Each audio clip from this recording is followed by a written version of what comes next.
நீங்கள் பார்த்து கொண்டிருப்பது உங்கள் ஜாஷுவா டிவி. சகல ஜனங்களுக்கும் நற்செய்தி.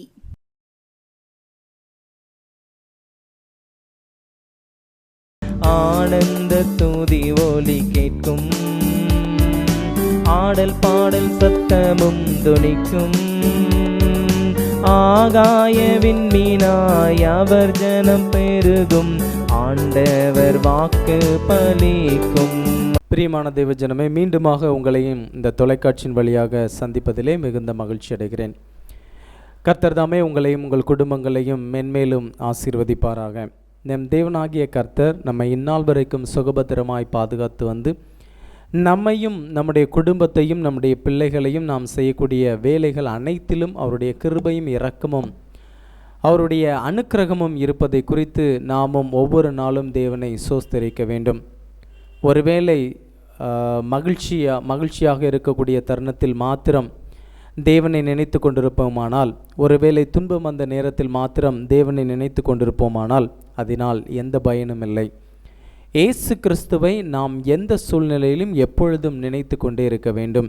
நாம் மகிழ்ச்சியாக இருந்தாலும் சரி, துன்பத்தின் நடுவில் இருந்தாலும் சரி, கஷ்டத்தின் நடுவில் இருந்தாலும் சரி, எந்த சூழ்நிலையில் நாம் இருந்தாலும் அந்த சூழ்நிலையில் நாம் தேவனாகிய கர்த்தரை நினைத்து கொண்டிருப்பது மிகவும் ஒரு முக்கியமான ஒன்றாக இருக்கிறது.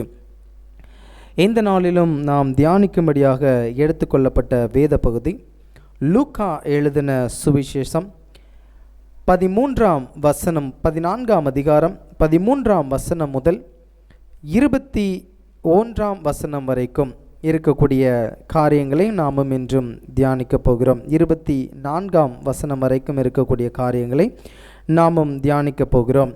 இந்த கிறிஸ்தவ வாழ்க்கையிலும் சரி, மனித வாழ்க்கையிலும் சரி, நாம் மற்றவர்களுக்கு உதவி செய்கிறவர்களாகவும் தேவனுடைய ராஜ்யத்திற்கு ஏதுவானவைகளை மற்றவர்களுக்கு போதிக்கிறவர்களாகவும் நாம் காணப்பட வேண்டும் என்று இயேசு கிறிஸ்துவானவர் இந்த பூமியில் இருந்தபோது நமக்கும் சொல்லியிருந்தார். இயேசு கிறிஸ்துவானவர் தன்னுடைய ஜனங்களுக்கு எதை போதித்தாரோ அதையே தன்னுடைய வாழ்க்கையின் நடைமுறையாகவும் மாற்றியிருந்தார். இயேசு கிறிஸ்துவானவர் ஊழியம் செய்யும் போது அநேக குருடர்களையும் அநேக செவிடர்களையும் அநேக முடமானவர்களையும் வியாதியில் இருந்த சகல ஜனங்களையும் பின்னியிலிருந்து காப்பாற்றி ஒரு தேவனுடைய ராஜ்யத்திற்கு ஏற்ற காரியங்களை செய்து கொண்டிருந்தார். அவர் மலை பிரசங்கத்திலும் சரி, அநேக ஜனங்களுக்கு முன்பதாக அவர் பிரசங்கம் செய்யும் போதும் என்ன காரியத்தை அவர்களுக்கு போதித்தாரோ அதே காரியத்தை தான் தன்னுடைய வாழ்க்கையிலும் செய்து முடித்தார். உங்களை சபிக்கிறவர்களை நீங்கள் ஆசீர்வதியுங்கள், அவர்களை ஆசீர்வதிப்பதை அன்றி வேறு எந்த காரியமும் அவர்களுக்கு செய்யாதிருங்கள். உங்களுக்கு விரோதமாக யாராவது எழும்பி நின்றால் அவர்களுக்கு விரோதமாக நீங்கள் எழும்பாமல் அவர்களுக்காக ஜெபம் செய்யுங்கள் என்று, ஒருவரை ஒருவர் மன்னியுங்கள் என்று அநேக காரியங்களை குறித்து இயேசு கிறிஸ்துவானவர் சொல்லியிருந்தார். அப்படிப்பட்ட இயேசு கிறிஸ்துவானவர் விருந்து உண்ணும்போது மற்றவர்களுக்கு நாம் எவ்விதமாக உணவளிக்க வேண்டும், எவ்விதமாக அவர்களை நாம் அழைக்க வேண்டும் என்பதை குறித்து, எப்படிப்பட்ட ஆசீர்வாதம் அதற்கு கிடைக்கும் என்பதையும் குறித்து ஒரு ஊமையின் மூலமாக சொல்லியிருந்தார். நாம் ஒருவேளை நம்முடைய வீட்டிலோ அல்லது நமக்கு தெரிந்த இடத்திலோ ஒரு கல்யாணமோ அல்லது வேறு ஏதோ ஒரு விழா நம்ம ஏற்பாடு செய்திருந்தாலும் அந்த நேரத்தில் நாம் முக்கியமான நபர்களை அழைத்து அவர்களை பராமரிப்பதிலே ரொம்ப ஆர்வமாக இருப்போம்.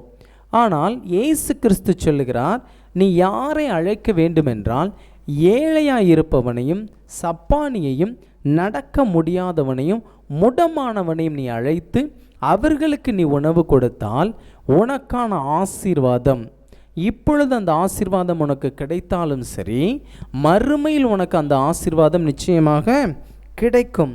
நீதிமான்கள் உயிர்த்தெழும்போது நிச்சயமாக உனக்கு அந்த ஆசீர்வாதம் கிடைக்கும் என்று இயேசு கிறிஸ்து சொல்லுகிறார். எதற்காக நாம் அப்படி செய்ய வேண்டும்? இயேசு கிறிஸ்து எதற்காக அப்படிப்பட்ட காரியங்களை செய்ய சொல்லுகிறார்?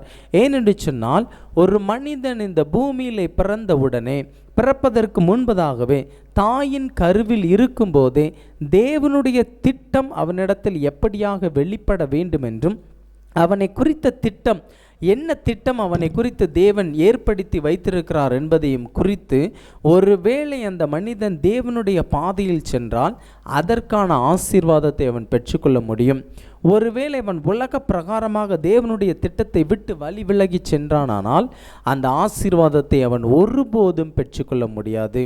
என அன்பான தேவஜனமே, நம் வாழ்க்கையில் தேவன் என்ன திட்டத்தை நமக்கு வைத்திருக்கிறார், எப்படிப்பட்ட திட்டத்திற்கு உட்படுத்தப்பட்டு நாம் இருக்கிறோம் என்பதை குறித்து சிந்தித்து அதன்படி தேவனுடைய சமூகத்தில் தேவனுடைய வழியில் நாம் சென்றோமானால் ஆசீர்வாதங்களுக்கு நேராக அழைத்து செல்லப்படுவோம். நாம் ஆசீர்வதிக்கப்பட்டவர்களாக, நாம் ஆசீர்வாதங்களை பெற்றுக்கொள்கிறவர்களுக்கு ஏதுவாக இருக்க வேண்டும் என்று இயேசு கிறிஸ்துவானவர் நினைத்து கொண்டிருக்கிறார். இவர் என்ன சொல்கிறாரு பாருங்க, 13ஆம் வசனத்தில், லூக்கா எழுதின சுவிசேஷம் 14ஆம் அதிகாரம் 13ஆம் வசனத்தில், நீ விருந்து பண்ணும்போது ஏழைகளையும் ஊனரையும் சப்பானிகளையும் குருடரையும் அழைப்பாயாக, அப்பொழுது நீ பாக்கியவானாயிருப்பாய், அவர்கள் உனக்கு பதில் செய்ய மாட்டார்கள், நீதிமான்களின் உயிர்த்தெழுதலில் உனக்கு பதில் செய்யப்படும் என்றார். இயேசு என்ன சொல்கிறார் பாருங்க, நீ ஒரு விழா ஏதாவது எடுக்கிற, உன் வீட்டில் ஏதாவது ஒரு ஃபங்க்ஷன் வைக்கிற அப்படின்னா அந்த நேரத்தில் நீ மற்றவர்களை அழைக்கிறத விட கண்ணு தெரியாதவங்க, காது கேட்காதவங்க, நடக்க முடியாதவங்க, இவங்க எல்லாத்தையும் நீ கூப்பிட்டு ஒருவேளை அவங்களுக்கு நீங்கள் உணவளிக்கும் போது அதுக்கான ஆசீர்வாதம் உனக்கு நிச்சயமாக கொடுக்கப்படும் என்று இயேசு சொல்கிறார். என்னென்று சொன்னால், இச்சிறியரில் ஒருவரையும் நீங்கள் அற்பமாய் எண்ணாதிருங்கள், அவர்களுக்குரிய தேவதூதனானவர் என் பிதாவின் சமூகத்தை நித்தம் தரிசிக்கிறார்கள் என்று இயேசு சொன்னார். அதன் அடிப்படையில் நம்ம பார்த்தோமானால் அந்த ஊனர், சப்பானிகள், குருடர்கள், செவிடர்கள் இவர்களுக்குரிய தேவதூதனானவர் நிச்சயமாக பரலோகத்திற்கு சென்று தேவனுடைய சமூகத்தில் இவர்களுடைய தேவதூதனானவர்கள், உம்முடைய மகன் இன்று எனக்கு உணவளித்தான், உம்முடைய மகள் இன்று இவர்களுக்கு உணவளித்தார், இந்த காரியம் இவனால் நடைபெற்றது, இந்த காரியம் இவளால் நடைபெற்றது என்று பிதாவின் சமூகத்தில் நம்மை குறித்து சாட்சி கொடுப்பதற்கு ஏதுவாக இருக்கும். அப்போ அவர்கிட்ட பந்தி இருக்கிறவங்கள ஒருத்தன் கேட்குறான், தேவனுடைய ராஜ்யத்தில் போஜனம் பண்ணுகிறவர்கள் பாக்கியவான்கள், ஏசு இப்படி சொல்கிறாரு அப்படின்னு சொல்லிட்டு அவர்கிட்ட பந்தி இருக்கிறவர்கள்ட்ட கேட்கும்போது அவர் ஒரு ஓமையை சொல்கிறார். என்ன சொல்கிறாரு பாருங்க. அதற்கு அவர் 16ஆம் வசனம், ஒரு மனுஷன் பெரிய விருந்தை ஆயத்தம் பண்ணி அநேகரை அழைப்பித்தான். விருந்து வேளையில் தன் ஊழியக்காரரை நோக்கி, நீ அழைக்கப்பட்டவர்களிடத்தில் போய் எல்லாம் ஆயத்தமாயிருக்கிறது, வாருங்கள் என்று சொல் என்று அவனை அனுப்பினான். இப்போ நம்ம பார்த்தோன்னா அவன் ஏற்கனவே விருந்துக்கு ஏற்பாடு பண்ணிட்டான். அந்த விருந்துக்கு இவர்கள்லாம் வரணும்னு சொல்லி ஏற்கனவே அவர்களை அழைப்புதலும் கொடுத்துட்டான். இப்போ எல்லாம் ஆயத்தமாக இருக்குது, வந்து விருந்திலே பங்கு பெறுங்கள் என்று சொல்லி அழைக்கப்பட்டவர்களுக்கு தன்னுடைய வேலைக்காரன் மூலமாக போய் என்ன செய்கிறான், அழைப்பு கொடுக்குறான். அப்போ இவங்க எல்லாரும் என்ன சொல்கிறாங்க, ஒவ்வொருத்தன் ஒவ்வொரு காரணம் சொல்கிறாங்க. அவர்கள் எல்லாரும் போக்கு சொல்ல தொடங்கினார்கள். ஒருவன் ஒரு வயலை கொண்டேன், நான் அகத்தியமாய் போய் அதை பார்க்க வேண்டும், என்னை மன்னிக்கும்படி வேண்டிக் கொள்கிறேன் என்றான். வேறு ஒருவன் 5 மாடுகளை கொண்டேன், அதை சோதித்து பார்க்க போகிறேன், என்னை மன்னிக்கும்படி வேண்டிக் கொள்கிறேன் என்றான். வேறொருவன் பெண்ணை விவாகம் பண்ணினேன், அதனால் நான் வரக்கூடாது என்றான். இப்படி எல்லாரும் ஒவ்வொரு சாக்கு போக்கு சொல்லும்போது இவன் என்ன செய்கிறான் பாருங்க, அடுத்த கட்டத்திற்கு நகர்றான். இப்போ உனக்கு ஆசீர்வாதம் அப்படிங்கிற ஒன்றை நான் ஏற்படுத்தி வச்சுருக்கேன், உனக்கு தேவையான எல்லா ஆசீர்வாதங்களையும் நான் ஏற்பாடு பண்ணி வைத்து விட்டு அந்த ஆசீர்வாதத்தில் வந்து பங்கு கொள் நான் கூப்பிடும்போது எனக்கு அந்த வேலை இருக்குது, இந்த வேலை இருக்குது, நான் அதை செய்ய போகிறேன், இதை செய்ய போகிறேன்னு சொல்லிட்டு போறியப்பா என்று இயேசு கிறிஸ்து நம்மை பார்த்து கேட்கிறார். ஒருவேளை இயேசு கிறிஸ்துவானவர் நமக்கு ஆசீர்வாதங்களை வைத்துவிட்டு அவருடைய திட்டத்தின் கீழ் என்னுடைய பிள்ளை வந்து விட்டான் என்று சொல்லி ஆசீர்வாதத்தை நமக்கு பொழிய ஏற்பாடு செய்து தயாராக இருக்கும் அந்த நேரத்தில் நாம் இயேசு கிறிஸ்துவை விட்டு அப்படியே வழி விலகி போகிறோம், அவருடைய அன்பை விட்டு அப்படியே விலகி போகிறோம். ஒருவேளை உலக பிரகாரமான காரியங்கள் எல்லாவற்றிற்கும் பின்னதாக வேகமாக ஓடுறோம் அப்படின்னா இந்த ஆசீர்வாதம் யாருக்கு போகும், அடுத்த நபர்களுக்கு போகும். யார் அழைப்பை கேட்டு உள்ளே வராங்களோ, இயேசு கிறிஸ்துவனுடைய அழைப்பை கேட்டு யாரெல்லாம் உள்ள வராங்களோ, இயேசுவினிடத்தில் யாரெல்லாம் வராங்களோ, ஒருவேளை அந்த ஆசீர்வாதம் உங்களுக்கான ஆசீர்வாதமாக இருக்கலாம், ஒருவேளை அந்த ஆசீர்வாதம் உங்களுடைய பிள்ளைகளுக்கான ஆசீர்வாதமாக இருக்கலாம், ஒருவேளை அந்த ஆசீர்வாதம் உங்களுடைய தொழிலுக்கான ஆசீர்வாதமாக இருக்கலாம், உங்களுடைய குடும்பத்திற்கான ஆசீர்வாதமாக இருக்கலாம், உங்களுடைய சந்ததிக்கான ஆசீர்வாதமாக இருக்கலாம். ஆனால் அந்த ஆசீர்வாதத்தை எல்லாத்தையும் விட்டுட்டு கடைசி நேரத்தில் ஆண்டவரை விட்டு நாம் வழி விலகி செல்வோமானால், ஒருவேளை ஆண்டவரை விட்டு நாம் வழி விலகி செல்வோமானால், அந்த ஆசீர்வாதம் சப்பானிகளுக்கும் குருடர்களுக்கும் முட்டமானவர்களுக்கும் போகும். அவர்கள் ஆசீர்வதிக்கப்படுவார்கள். தேவனுடைய சமூகத்தில் அவர்கள் தூக்கி எடுத்து நிறுத்தப்படுவார்கள். நம்முடைய ஆசீர்வாதம் வேறொருவருக்கு போகும். அதனால் தான் இயேசு கிறிஸ்து சொல்கிறார், ஆசீர்வாதத்துக்கு நேராக வான் சொல்லு கூப்பிட்டா ஒருத்தன் வரமாட்டான். ஆசீர்வாதத்திற்காக ஏங்கி தவித்து கொண்டிருக்கக்கூடிய, ஆசீர்வாதத்திற்கும் அற்புதத்திற்கும் ஏங்கி தவித்து கொண்டிருக்கிறவர்கள் தெருக்களிலும் வீதிகளிலும் தெரு ஓரங்களிலும் முக்கிலும் குப்பை தொட்டியிலும் அநேகர் இருக்கிறார்கள். அவர்களை என்னுடைய அன்புக்கு நேராக என் அண்டையில் கூட்டிக் கொண்டு சேர்த்துவா, அவர்களை நான் ஆசீர்வதிக்க வேண்டும் என்று சொல்கிறார். என்ன சொல்கிறாரு பாருங்க. அடுத்து 21ஆம் வசனம், அந்த ஊழியக்காரன் வந்து இவைகளை தன் எஜமானுக்கு அறிவித்தான். அப்பொழுது வீட்டெஜமான் கோபமடைந்து தன் ஊழியக்காரரை நோக்கி, நீ பட்டணத்தின் தெருக்களிலும் வீதிகளிலும் சீக்கிரமாய் போய் ஏழைகளையும் ஊனரையும் சப்பானிகளையும் குருடர்களையும் இங்கே கூட்டி கொண்டு வா. ஊழியக்காரன் எந்த மருத்துவரும் சொல்லலை. எப்போ நம்ம இவங்களுக்கு எல்லாத்துக்கும் ஆயத்தம் பண்ணியிருக்கோமே, அவங்கெல்லாம் ஒரு வேளை வந்து கேட்டால் நம்ம என்ன பதில் சொல்லுவோம் அப்படிங்கிறத கூட அவன் கேட்கல. அவன் செஞ்சிட்டான், என்னுடைய எஜமானன்னு சொல்லிட்டான்னு சொல்லி அவன் தெருவில் வீதியில் எங்கெங்கெல்லாம் முடவர்கள் குருடர்கள் சப்பானிகள் இருக்கிறாங்களோ அவங்க எல்லாத்தையும் கூட்டிகிட்டு வர போயிட்டான். ஊழியக்காரன் அப்படியே செய்து, ஆண்டவரே நீர் கட்டளையிட்டபடி செய்தாயிற்று, இன்னமும் இடம் இருக்கிறது என்றான். அப்போ திரளான ஆசீர்வாதம் இருக்குது, திரளான போஜன பதார்த்தங்கள் இருக்குது, மிகப்பெரிய விருந்து இருக்குது.